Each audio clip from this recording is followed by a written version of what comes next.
1701년 10월 어느 가을밤 창덕궁 취선당 한 여인이 백자사발을 바라보고 있었습니다. 그 안에 담긴 것은 사약이었습니다. 그리고 그 사약을 내린 사람은 그녀가 목숨보다 사랑했던 남자 조선 제19대 왕 숙종이었습니다. 전하, 신첩이 무엇을 잘못하였사옵니까? 떨리는 목소리로 마지막 말을 남긴 이 여인의 이름은 장희빈. 궁의 말단 궁녀에서 시작해 조선 518년 역사상 단 한 번 천민 출신으로 중전의 자리에 오른 여자였습니다.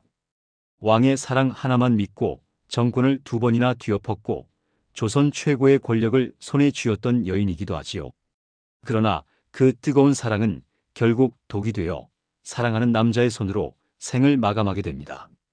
오늘은 궁녀 장옥정이 어떻게 왕의 총애를 받아 권력의 정점에 올랐다가 질투와 욕망에 눈이 멀어 모든 것을 잃게 되었는지 그 파란만장한 43년 인생을 따라가 보겠습니다.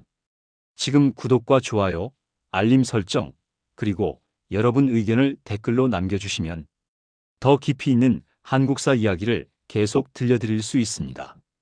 그럼 이야기 시작합니다. 1659년 한양 서촌 중인 집안에서 장옥정이라는 여자아이가 태어났습니다. 아버지 장형은 역관 출신이었고 조선시대 신분제에서 중인이란 양반과 상민 사이에 어중간한 위치였습니다.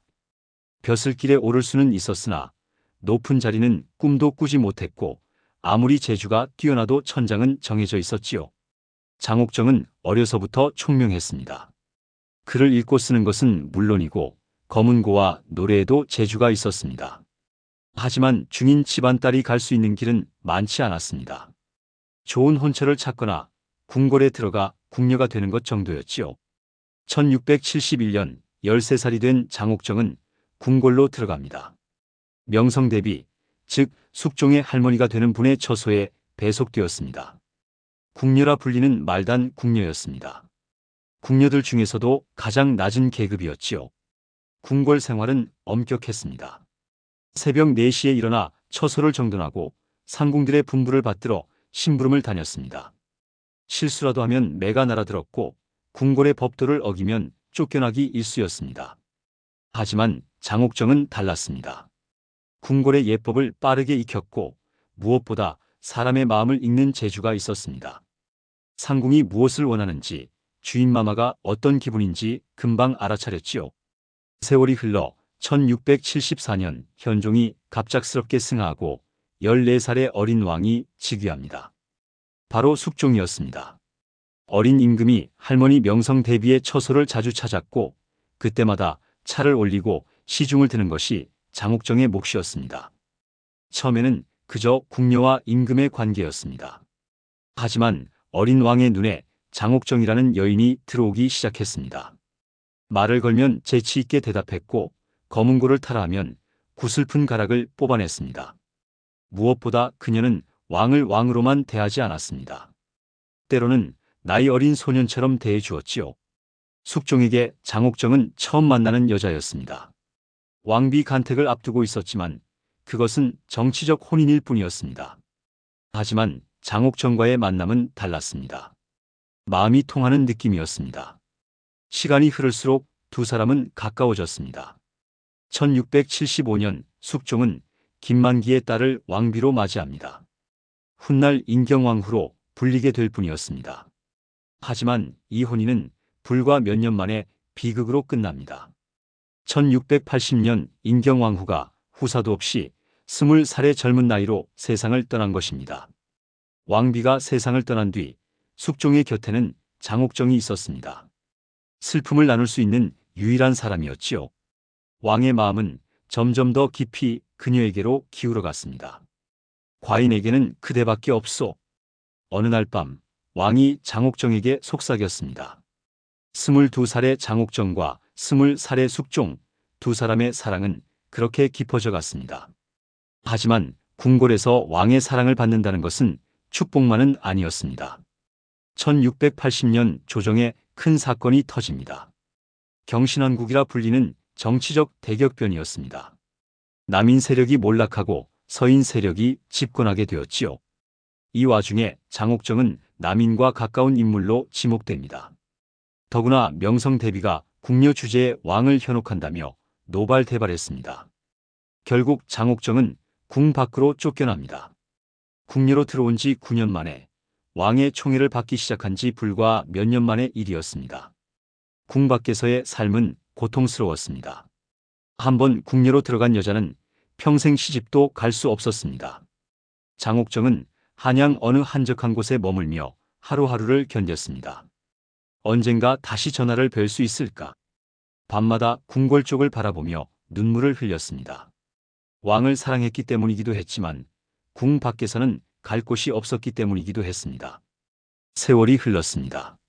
1681년 숙종은 다시 왕비를 맞이합니다. 민유중의 딸 훗날 인현왕후로 불리게 될 여인이었습니다. 명문가 출신의 단정하고 예의 바른 여성이었지요. 서인 세력이 밀어준 왕비였습니다. 하지만 숙종의 마음속에는 여전히 장옥정이 남아 있었습니다. 새 왕비와의 생활은 예법에 맞고 단정했지만 마음이 통하는 느낌은 아니었습니다. 왕은 밤마다 장옥정을 떠올렸습니다. 그리고 1683년 놀라운 일이 벌어집니다. 인현왕후가 직접 상소를 올린 것입니다. 한때 성은을 입었던 궁인을 민가에 오래 두는 것은 도리가 아니옵니다. 마땅히 다시 궁으로 불러들이는 것이 예법에 맞사옵니다. 사람들은 믿을 수 없었습니다. 남편이 사랑했던 여자를 왕비 스스로 불러들이자니 말입니까? 하지만 인현왕후에게는 그녀만의 생각이 있었습니다. 왕의 총애를 받았던 여인을 밖에 버려두는 것 자체가 왕실의 체면을 깎아내리는 일이라 여긴 것입니다. 왕비로서의 질투보다 왕실의 예법을 우선한 선택이었지요. 마침 장옥정을 내쫓는 데 앞장섰던 명성대비가 1683년 세상을 떠났습니다. 더 이상 장옥정을 막을 사람이 없었습니다. 1684년 장옥정은 다시 궁으로 돌아옵니다. 쫓겨난 지 4년 만이었습니다. 26의 장옥정과 24살의 숙종이 재회하던 날 두 사람의 눈에는 눈물이 고여 있었습니다. 그대를 보내고 과인은 한시도 마음이 편치 못했소. 전하, 신첩은 죽는 날까지 이날을 잊지 못할 것이옵니다. 강제로 헤어졌던 인연이었기에 재회는 더욱 뜨거웠습니다. 숙종은 매일 밤 장옥정의 처소를 찾았고 중전의 침소는 점점 더 한적해져 갔습니다. 궁 안 사람들은 수군거렸습니다. 이제 왕의 마음은 완전히 장씨에게 가 있도다. 조선의 정치 지형은 천천히 그러나 확실하게 흔들리기 시작했습니다. 세월이 흐르며 숙종의 총애는 더욱 깊어졌습니다. 인현왕후의 처소에는 촛불이 꺼져 있는 날이 많았고 장옥정의 처소는 밤낮으로 환했습니다. 그리고 1688년 궁궐에 기쁜 소식이 전해집니다. 장옥정이 왕의 아이를 잉태한 것입니다. 조정은 복잡했습니다. 왕자의 탄생은 경사였지만 그 어미가 후궁이라는 사실이 문제였습니다. 더구나 중전은 아직 후사를 보지 못한 상태였습니다. 중전마마께서 아직 후사를 보지 못하셨는데 후궁이 먼저 아들을 낳으면 훗날 어찌 되겠소? 신하들의 걱정을 뒤로하고 1688년 10월 28일 장옥정은 아들을 낳습니다. 훗날 조선 제20대 왕 경종이 되는 아이, 이름은 이윤이었습니다. 숙종의 기쁨은 말로 표현할 수 없었습니다. 즉위한 지 15년 만에 얻은 첫 아들이었기 때문입니다. 왕은 아이를 품에 안고 눈물을 흘렸습니다. 하늘이 과인에게 내려주신 선물이로다. 하지만 여기서 숙종은 한 걸음 더 나아갑니다. 태어난 지 100일도 채 안 된 아이를 원자로 책봉하겠다고 선언한 것입니다. 조정은 발칵 뒤집혔습니다. 원자란 왕의 적장자, 즉 중전이 낳은 아들만이 될 수 있었기 때문입니다. 게다가 인현왕후는 이제 겨우 23살, 아직 충분히 아이를 낳을 수 있는 나이였습니다. 서인 세력은 들고 일어났습니다. 그들은 인현왕후를 왕비로 옹립한 공신들이었고 왕비를 통해 권력을 유지하고 있었습니다. 남인과 가까운 장씨의 아들이 원자가 된다면 자신들의 입지는 송두리째 흔들릴 터였습니다. 송시열을 비롯한 서인 대신들이 상소를 올립니다. 전하, 원자 책봉은 시기상조이옵니다. 중전마마께서 후사를 보실 때까지 기다리심이 마땅하옵니다. 하지만 숙종은 물러서지 않았습니다. 과인의 아들이거늘 누가 원자가 되지 못한다 하느냐. 중전이 나왔든 후궁이 나왔든 과인의 아들이면 되지 않느냐. 왕의 의지는 확고했습니다. 1689년 1월 생후 석 달도 안 된 이유는 원자로 책봉됩니다. 그 순간부터 장옥정은 단순한 후궁이 아니라 왕의 후계자를 낳은 여자가 되었습니다. 그리고 그녀를 둘러싼 정치적 폭풍은 상상을 초월하는 크기로 몰아치기 시작합니다. 원자 책봉 이후에도 서인들의 반대는 계속되었습니다. 표면적으로는 예법을 내세웠지만 실제로는 자신들의 권력을 지키기 위한 몸부림이었지요. 숙종의 인내심은 한계에 달했습니다. 과인이 원자를 정하겠다는데 감히 신하들이 이래라 저래라 하는가. 이는 왕권에 대한 도전이로다. 결국 숙종은 결단을 내립니다. 1689년 기사년 서인 세력을 조정해서 몰아내기로 한 것입니다. 이것이 바로 기사환국입니다. 송시열을 비롯한 서인의 핵심 인물들이 유배를 떠나거나 사사되었습니다. 조정의 요직은 하루아침에 텅 비었고 그 자리를 남인 세력이 차지했습니다. 정권이 완전히 뒤바뀐 것입니다. 기사환국 이후 숙종은 장옥정에게 더 큰 자코를 내립니다. 후궁 중 최고 품계인 정일품 빈으로 올려준 것입니다. 이때부터 사람들은 그녀를 장희빈이라 불렀습니다. 하지만 여기서 끝이 아니었습니다. 숙종의 칼끝은 결국 왕비에게로 향합니다. 중전 민씨가 장빈을 질투하고 저주했다. 이런 이유를 들어 인현왕후를 폐위시킨 것입니다. 실제로 질투가 있었는지 저주가 있었는지는 확실하지 않습니다. 다만 분명한 것은 숙종이 장희빈을 향한 사랑과 정치적 계산으로 이런 결정을 내렸다는 사실입니다. 23살의 왕비가 되었던 인현왕후는 아무런 자식도 정치적 후원도 남기지 못한 채 중전 자리에서 쫓겨나 유폐됩니다. 나이 29이었습니다.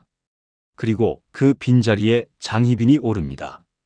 궁녀 출신 여인이 조선의 국모가 된 것은 518년 조선 역사에서 단 한 번뿐 일이었습니다. 불가능해 보였던 일이 현실이 된 순간이었습니다. 1689년 10월 장희빈은 중전으로 책봉됩니다. 31살의 나이였습니다. 그날 밤 장희빈의 처소에서는 환한 촛불이 켜졌습니다. 궁 안에는 중전마마 만세라는 소리가 메아리쳤고 친정 식구들과 남인 세력은 눈물을 흘리며 서로의 손을 붙잡았습니다. 모두가 마침내 장씨의 시대가 열렸다며 환호했습니다. 그러나 환호가 잦아들고 사람들의 발소리가 멀어지자 방 안에는 장희빈 혼자만 남았습니다. 무거운 중전의 족두리를 벗어 손에 쥔 채 그녀는 한참을 말없이 거울 속 자신을 바라보았습니다. 내가 정말 이 자리에 있어도 되는 것인가? 가슴 한켠에서 알 수 없는 서늘함이 스며 올라왔습니다. 자신이 궁녀 출신이라는 사실, 쫓겨났다가 다시 돌아와 여기까지 올랐다는 사실이 어느새 두려움이 되어 되돌아오기 시작한 것입니다. 그녀는 알고 있었습니다. 사랑이 식어버리면, 정권의 바람이 한 번만 더 바뀌면 이 자리는 언제든지 다시 빼앗길 수 있다는 것을요. 그래서 더 꽉 쥐고 싶었고 더 쉽게 놓을 수 없었습니다. 그녀는 몰랐습니다. 너무 높이 올라간 것이 때로는 독이 될 수 있다는 사실을 말입니다. 중전이 된 장희빈의 권세는 막강했습니다. 남인 세력은 중전 마마를 등에 업고 조정을 장악했고 장씨 일가 역시 고위 관직에 올랐습니다. 장희빈의 오빠 장희재는 승지까지 올랐고 친정 식구들은 부와 권력을 누렸습니다. 궁 안팎에서 장씨의 세상이라는 말이 나돌 정도였지요. 하지만 장희빈 스스로는 알고 있었습니다. 자신의 뿌리가 궁녀 출신이라는 사실을, 그리고 자신을 미워하는 사람들이 얼마나 많은지 말입니다. 인현왕후를 폐위시켰다는 죄책감, 천민 출신이 중전 자리에 앉았다는 열등감, 그 모든 것이 그녀의 마음을 짓눌렀습니다. 혹시라도 원자가 흔들리면 어찌하나, 혹시라도 남인이 밀려나면 그 다음은 나일 텐데. 장희빈은 점점 예민해졌습니다. 궁 안의 눈빛 하나, 말 한마디까지 신경을 곤두세웠지요. 숙종은 여전히 장희빈을 사랑했습니다. 그녀가 낳은 원자는 자신의 후계자였고 궁녀에서 중전까지 오른 그 이력은 숙종에게도 자부심이었습니다. 하지만 왕의 마음이란 한 사람에게 영원히 머무르는 법이 없습니다. 특히 조선의 왕에게는 더욱 그러했지요. 1690년대 초반 궁 안에 한 이름이 오르내리기 시작합니다. 젊고 얌전한 한 궁녀의 이름이었습니다. 나이는 20살 남짓, 말과 행동이 조심스러우며 예법을 잘 따르는 여인이었습니다. 왕 앞에서 큰 소리를 내지 않았고 눈을 높이 들지도 않았습니다. 그녀는 자신의 욕심을 드러내는 법이 없었습니다. 먼저 다가가 무엇을 청하지도 않았고 받은 은혜를 과하게 과시하지도 않았습니다. 그저 맡은 일에 성실했고 불려가면 정중히 대답하고 물러날 때에는 언제나 조용히 물러났습니다. 그 차분함과 절제된 태도가 환국과 정쟁 속에서 늘 마음이 들끓어 있던 숙종에게는 이상할 만큼 편안한 안식처럼 느껴졌습니다. 상처받은 왕의 자존심을 어루만져주는 잔잔한 강물 같은 사람이었던 것입니다. 그 조용함과 성실함이 오히려 숙종의 마음에 잔잔한 파문을 일으켰습니다. 장희빈과는 다른 매력이었지요. 숙종의 발걸음이 조금씩 다른 처소로 향하기 시작했습니다.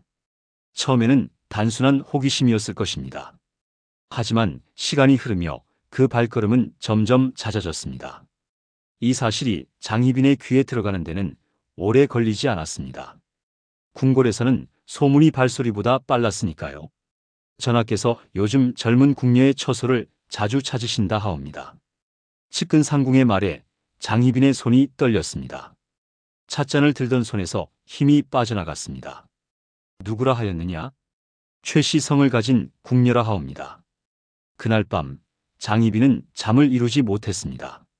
한때 자신도 궁녀였고 왕의 총애를 받아 이 자리까지 왔습니다. 그런데 이제 또 다른 궁녀가 왕의 마음을 빼앗아가고 있었습니다. 내가 걸어온 그 길을 저 여자도 걷겠다는 것이냐? 두려움이 분노로 변했고 분노는 질투로 타올랐습니다. 1693년 장희빈의 심장을 덜컥 내려앉게 만드는 소식이 들려옵니다. 중전마마 큰일이옵니다. 최씨 궁녀가 전하의 아이를 잉태했다 하옵니다. 훗날 숙빈 최씨로 불리게 될 여인의 임신이었습니다. 그것도 아들을 잉태했다는 소문이었습니다. 장희빈의 두려움은 순식간에 분노로 폭발했습니다. 왕의 마음이 변하고 있다는 사실도 견디기 힘들었는데 이제 왕의 아이가 또 다른 여인의 뱃속에서 자라고 있다니 말입니다. 만약 저 여자가 아들을 낳으면 내 아들 원자의 지위가 흔들릴 수도 있다. 생각이 꼬리를 물고 이어졌습니다. 원자가 흔들리면 중전인 자신의 지위도 위태로워집니다. 그렇게 되면 인현왕후를 폐위시킨 죄까지 다시 문제가 될 것입니다. 그때부터 장희빈의 하루는 공포로 시작해 공포로 끝났습니다. 숙종이 어느 처소를 다녀갔다는 말, 어느 날 누구에게 웃었다는 말에도 마음이 요동쳤습니다. 거울을 볼 때마다 거울 속에 비친 중전의 얼굴 뒤로 궁녀 차림의 옛날 자신과 조용히 고개 숙인 최 씨의 모습이 겹쳐 보이는 듯했습니다. 내가 걸어온 그 길을 저 여자도 그대로 따라오고 있는 것이냐? 결국 장희빈은 최 씨 궁녀를 불러들입니다. 20살 남짓한 젊은 여인이 떨리는 걸음으로 중전의 처소에 들어섰습니다.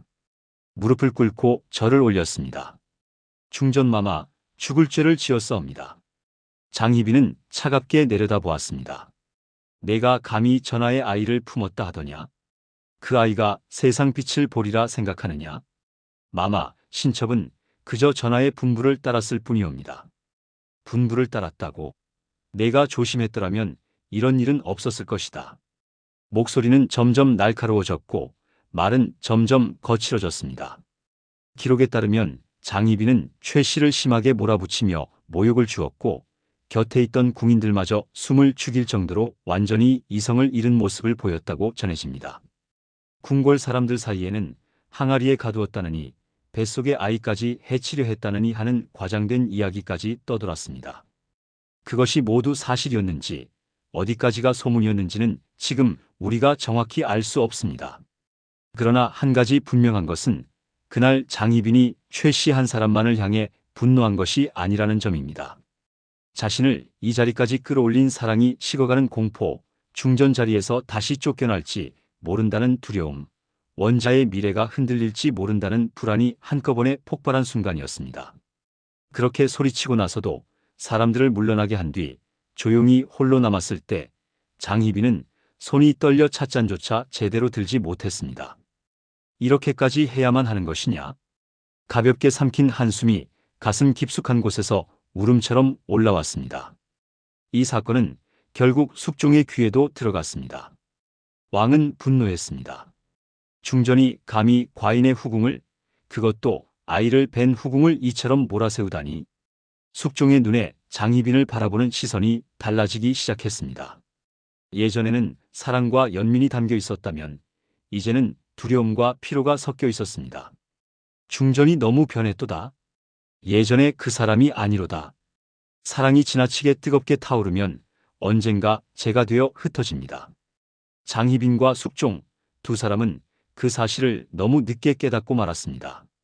최씨 궁녀 폭행 사건 이후 숙종의 마음은 완전히 돌아섰습니다. 한때는 장희빈의 눈물만 보아도 가슴이 저릿했던 왕이었지만 이제는 그녀의 분노와 질투를 보는 것만으로도 숨이 막혔습니다. 그는 장희빈을 향해 쏟아부었던 자신의 사랑이 얼마나 많은 사람들을 상처 입히고 자신을 잔혹한 군주로 만들었는지 서서히 깨닫고 있었습니다. 반면 마음 한켠에서 오래전 이름이 자꾸 떠올랐습니다. 폐위되어 유폐된 인현왕 후 민씨였습니다. 그녀는 질투나 소란으로 기억되는 여인이 아니었습니다. 조용하고 단정하게 왕과 왕실의 체면을 지키는 것을 최우선으로 여겼던 왕비였지요. 숙종은 밤마다 꿈을 꾸기 시작합니다. 꿈속에서 인현왕후는 늘 울고 있었습니다. 옷자락을 붙잡고 비오듯 눈물을 흘리며 물었습니다. 전하, 신첩이 무엇을 잘못하였사옵니까? 왕은 잠에서 깨어난 뒤에도 그 장면을 잊지 못했습니다. 꿈이 반복될수록 그녀를 그토록 서둘러 내쫓았던 자신의 결정이 마음을 짓눌렀습니다. 1694년 어느 날 숙종은 붓을 듭니다. 그리고 유폐된 인현왕후에게 긴 편지를 보냅니다. 때때로 꿈에서 경을 만나면 경이 내 옷을 붙잡고 비오듯 눈물을 흘리니 깨어서 그 일을 생각하면 하루 종일 마음이 편치 못하오. 왕의 글씨가 적힌 편지가 유폐지로 전해졌을 때 인현왕후는 얼마나 복잡한 마음이었을까요? 자신을 내쫓았던 이가 이제 와서 그리움을 이야기하고 있었으니까요. 하지만 왕의 편지는 단지 사적인 감정만은 아니었습니다. 조정의 정치 지형도 다시 한번 뒤집힐 준비를 하고 있었습니다. 남인 세력이 권력을 쥔 뒤 조정 곳곳에서 부정과 전횡이 보이기 시작했습니다. 숙종은 장희빈의 편이었던 남인마저 자신의 통치에 걸림돌이 되고 있다고 느꼈습니다. 왕은 결심합니다. 이번에는 반대로 남인을 몰아내고 서인을 다시 불러들이겠다고요. 1694년 갑술년 숙종은 다시 한번 환국을 단행합니다. 남인을 조정에서 밀어내고 서인을 불러들이는 갑술환국이었습니다. 남인 중에서도 장희빈과 가까웠던 인물들은 직책을 잃거나 유배를 떠났습니다. 조정의 중심이 다시 서인 쪽으로 기울기 시작하자 서인들은 한 목소리로 한 사람의 귀환을 요구합니다. 민씨 왕비를 다시 궁으로 모셔야 하옵니다. 숙종은 이미 마음의 결정을 내린 상태였습니다. 그는 사람을 보내 인현왕후를 다시 궁으로 부릅니다. 폐위된 지 5년 만에 하룻밤 사이에 하늘에서 땅으로 떨어졌던 여인이 다시 궁으로 발걸음을 돌리게 되었습니다. 인현왕후가 타고 온 가마가 궁궐문을 통과하던 그날 궁 안에 수많은 사람들은 숨을 죽이고 바라보았습니다. 인현왕후의 귀환은 곧 장희빈의 추락을 의미했습니다. 1694년 갑술년 숙종은 조서를 내립니다. 중전장씨를 후궁인 빈으로 강등한다. 궁녀 출신으로 조선의 국모 자리까지 올랐던 여인이 다시 후궁의 자리로 내려오는 순간이었습니다. 장희빈의 마음속에 어떤 감정이 몰아쳤을지 우리는 상상만 할 수 있을 뿐입니다. 피와 눈물로 기어오른 자리였고 왕의 사랑을 모두 걸었던 자리였으니까요. 전하, 신첩이 무엇을 잘못하였사옵니까? 장희빈은 왕 앞에 무릎을 꿇고 울었지만 숙종은 고개를 돌렸습니다. 경은 중전의 자리에 어울리지 않소? 후궁으로 돌아가시오. 냉정한 목소리였습니다. 한때 그토록 뜨겁게 사랑했던 여인을 향한 목소리라고는 믿기 어려울 정도로 차가웠습니다. 장희빈은 취선당으로 물러났습니다. 중전의 침전에서 후궁의 처소로 옮겨간 것입니다. 궁인들의 시선도 달라졌습니다. 예전에는 무릎을 꿇고 절을 올렸지만 이제는 예사로운 눈빛으로 바라보았습니다. 하지만 장희빈에게는 아직 희망이 있었습니다. 바로 그녀가 낳은 원자, 훗날의 왕경종이었습니다. 내 아들은 여전히 원자이다. 비록 중전 자리에서 쫓겨났지만 원자만은 지켜낼 수 있다면 언젠가 다시 기회가 올 것이다. 장희빈은 그렇게 믿고 싶었습니다. 하지만 운명은 늘 한 사람의 바람과는 다른 방향으로 흐르곤 합니다.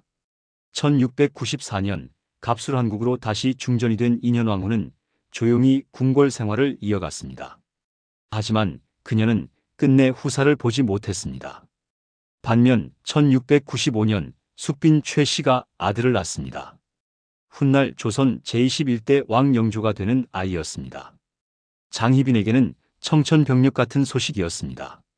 자신이 그토록 막으려 했던 일이 결국 현실이 된 것입니다. 더 큰 충격은 숙종의 반응이었습니다. 왕은 새로 태어난 아들을 무척 사랑했습니다. 늘 숙빈 최 씨의 처소를 찾았고 아이를 안고 웃었습니다. 장희빈은 그 모습을 멀리서 지켜보며 이를 갈았습니다. 내가 원자를 낳았을 때도 저렇게 기뻐하셨는가? 이제는 저 여자와 저 아이만 바라보시는가? 질투와 분노가 다시 타올랐습니다. 하지만 이제 그녀에게는 예전 같은 힘이 없었습니다. 중전이 아니라 후궁일 뿐이었으니까요. 세월이 흘러 1701년 또 한 번 궁궐에 큰 소식이 전해집니다.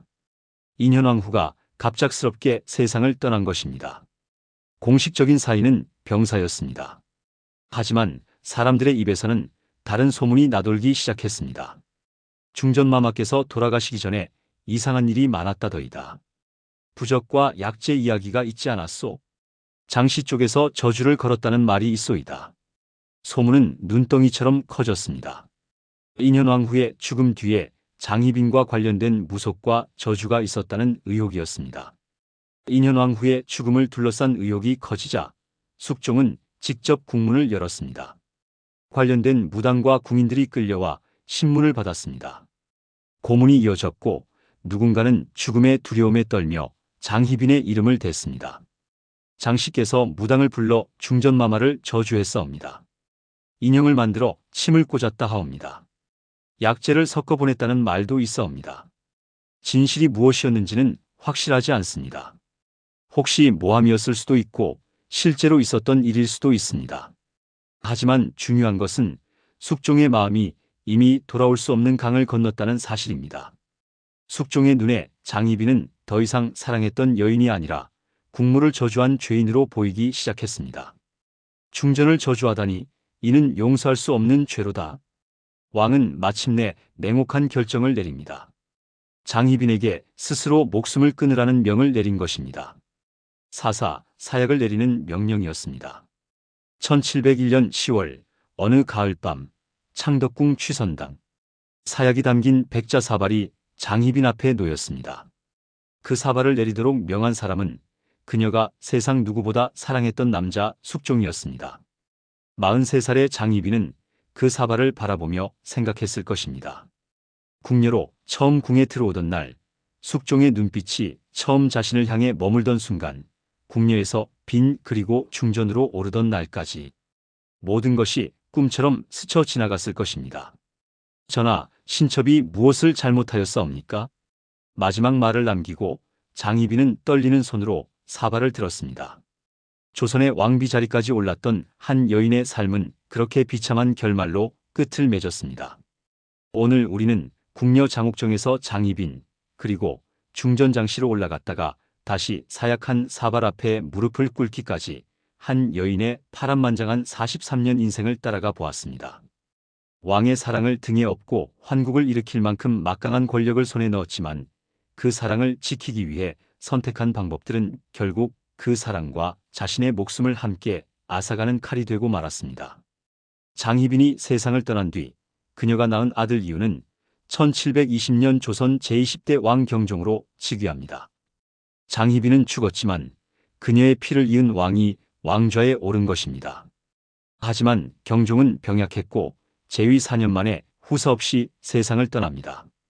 왕위는 숙빈 최 씨가 낳은 이금, 즉 영조에게 넘어가게 되지요.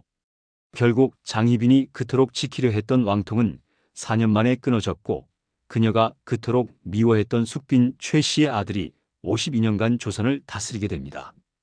역사의 아이러니였습니다. 사람들은 장희빈을 악녀라 불렀습니다. 사랑에 눈이 멀어 저주와 질투에 빠진 여인으로 기억했지요. 하지만 조금만 깊이 들여다보면 그녀 역시 신분제도와 정치의 한가운데서 사랑과 공포 사이를 오가며 몸부림치던 한 인간이었음을 부정할 수 없습니다. 과연 장희빈은 권력을 위해 모든 것을 내던진 악녀였을까요? 아니면 끝없이 흔들리는 사랑과 불안 속에서 무너져간 비극의 여인이었을까요? 여러분의 생각을 댓글에 꼭 남겨주세요. 그리고 오늘 이야기가 흥미로우셨다면 구독, 좋아요, 알림 설정은 한국사 콘텐츠 제작에 큰 힘이 됩니다. 끝까지 시청해 주셔서 감사합니다.